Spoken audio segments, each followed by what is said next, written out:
Yeah, actually, Ashley, honey, we're really feeling a sense of preparedness out here in Sebastian. It's where we're standing at the Country Egg and Ham here in Sebastian. And I want to show you, they're already kind of seeing the effects of Hurricane Milton before even making landfall. We see here a tree branch that's already fallen, thankfully not hitting any cars or restaurant property, but take a look here at the preparations they've already made here, stacking tables and chairs up against the side of the restaurant in preparation for that hurricane. And I want to take you actually inside of the restaurant where we've been speaking to patrons and restaurant staff, again, preparing for this storm. They tell me they're not afraid, but definitely taking this seriously. And you're going to see just what a packed house it is. People fueling up in more ways than one, of course, fueling up their cars and their generators, but also getting ready to sustain potential long periods of times without power. And so I want to actually bring you back here and introduce you to our assistant manager here, Tanya Henderson. She's been speaking with us all morning long. Tanya, thanks again for joining us this morning. You had mentioned to me earlier that you're hoping to stay open through the hurricane if you can. Yes, we're still hoping to stay open. We are tracking the storm pretty closely up on the channel up there. It is getting a little windy out there, but we're still planning on staying open as of now. We've seen some preparations that you've already taken, stacking some of those tables and chairs outdoors. What other kind of preparations are you guys taking to prepare for Milton? Well, we do have some branches that fell down out there that somebody's going to be coming and moving off the property here, probably at least by the time we close. And then we are going to be moving some more stuff into our storeroom that we have in the back later on at the end of the day. So I know we talked a little bit about this before, but walk me through the overall feeling you're getting and staff are getting, even your patrons, as they're coming into this restaurant ahead of this storm. Is it nervousness? Do you feel ready? We're all definitely ready, I feel like. Everybody seems to be ready in our area, for sure. So some people seem a little nervous, but overall ready to see what's going to happen. Sebastian, of course, is no stranger to hurricanes, and you've been through some storms, tropical storms before, too. One thing that we've talked about is just the sentiment out here from people. You do sense a feeling of community, neighbors supporting each other. In fact, even one customer offering to buy us breakfast because we're all in this together, and I think that's really the overall feeling out here today. Yes, definitely, togetherness. Everybody wants to work together and keep everyone safe and make sure everybody's okay through the storm. Well, we appreciate you, Tanya, and we're, of course, hoping for the best out here in Sebastian. And as always, we'll continue to keep you updated, checking out areas around the county of concern. But for now, I'll toss it back to you in the studio. Ashley, Holly. It has really been a rough go. We were actually on our way to Rocky Point, but we were stopped by a bunch of cones, and you can see the reason why. I'm going to step off the camera. Look off to the left. You can see these guys from Viking Utilities. They are contracted through FPL. They are here to try to work on all of these down power lines. I spoke with some people staying in a motel right next to where I'm standing, and they tell me that this is where the tornado came through. They said it sounded like a freight train. It was terrifying. They said they had 2 small children with them, and they had to move them into the bathtub. But as you can see here, we are keeping our distance because of these power lines. They are dangerous.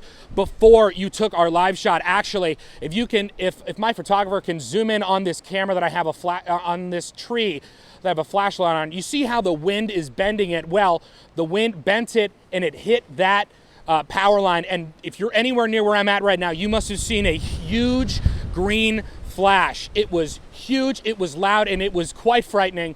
And it's for this reason that we're telling you, stay away from these power lines. What they're doing right now is they're testing out the lines to see if they're safe to work on.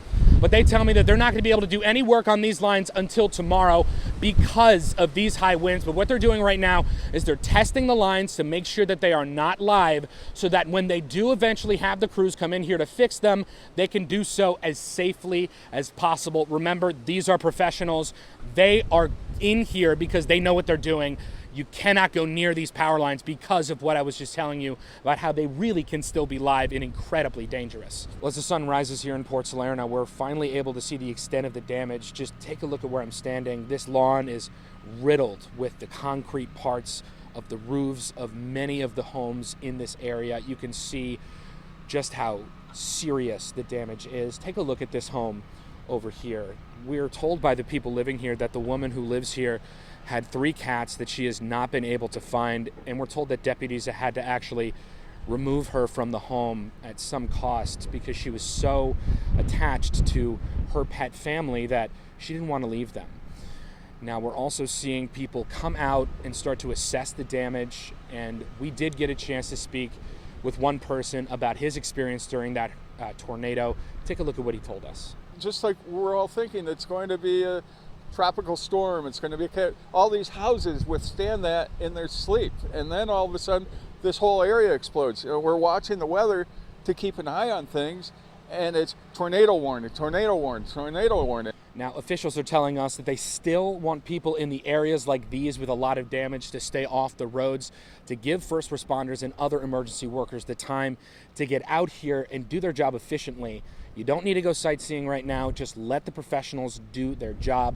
Main concerns here from the people living in this community, they tell me that it's insurance. Some of them don't have wind insurance because it was very expensive every year and they thought they would be fine. Turns out that's not the case. It's a serious situation that we are following, but at the end of the day, there are silver linings here. Neighbors coming out to help each other. It really does show you the depth of humanity. Reporting in Port Salerno, Michael Hoffman, WPTV News. Yeah, good evening. You know, we knew that the National Guard actually moved through this area pretty quickly just a few hours ago, checking out the damage that is utterly breathtaking in the worst way possible. I actually want to show you what we're looking at here. This is in the New Monrovia Park neighborhood of Port Salerno, and you can see this car here and this truck here were actually thrown into the street here. I actually want to show you this back here too. You can see this is a trailer. This was thrown into this house, and you can see it's just utterly devastated. But I do want to bring in actually Jimmy Smith here. Jimmy's been standing by. Jimmy, I can't imagine this is your neighborhood and this is your sister's home. You had mentioned to me that she would have been sleeping in that bedroom right there. Right. And thank God that she didn't get in there. She was saying that she wanted to go lay down, but she didn't get a chance to go in there. For some reason, something didn't allow her to go.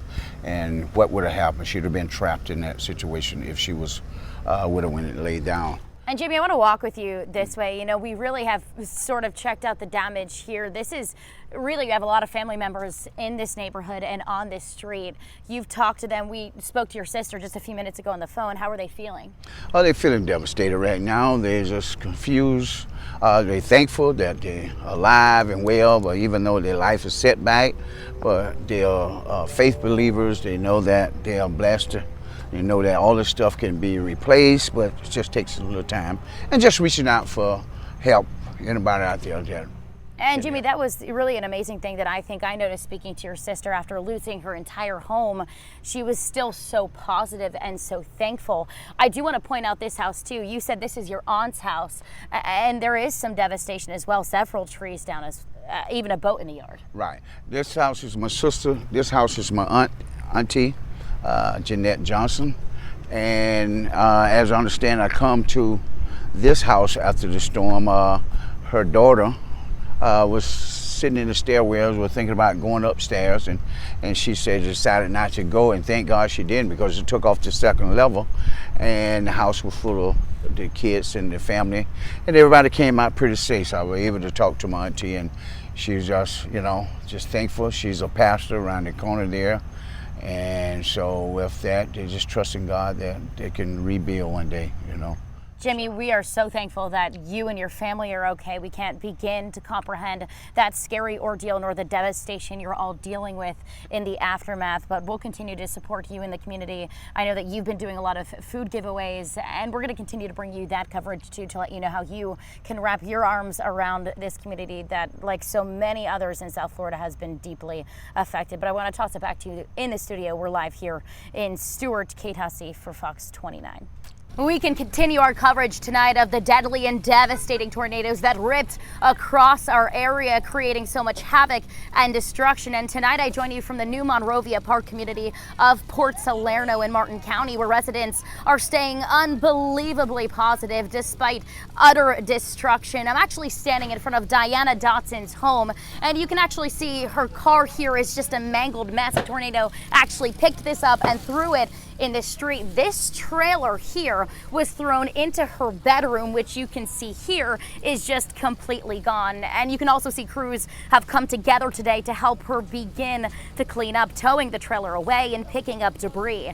Diana tells me just before the tornado Wednesday, she was feeling tired and went to take a nap in that very same bedroom, but says she just couldn't fall asleep. She came back out and 15 minutes later, she heard a deafening noise. She and her son fell to the floor. When it was all over, she realized the home she's lived in for 47 years was gone.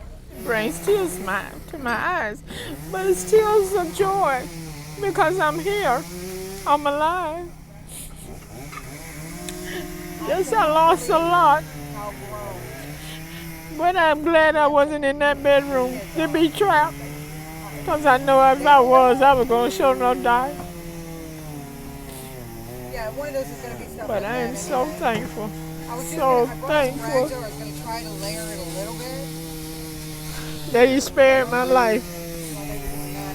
I'm not perfect, but I must be something for him to spare. Thank you, thank you.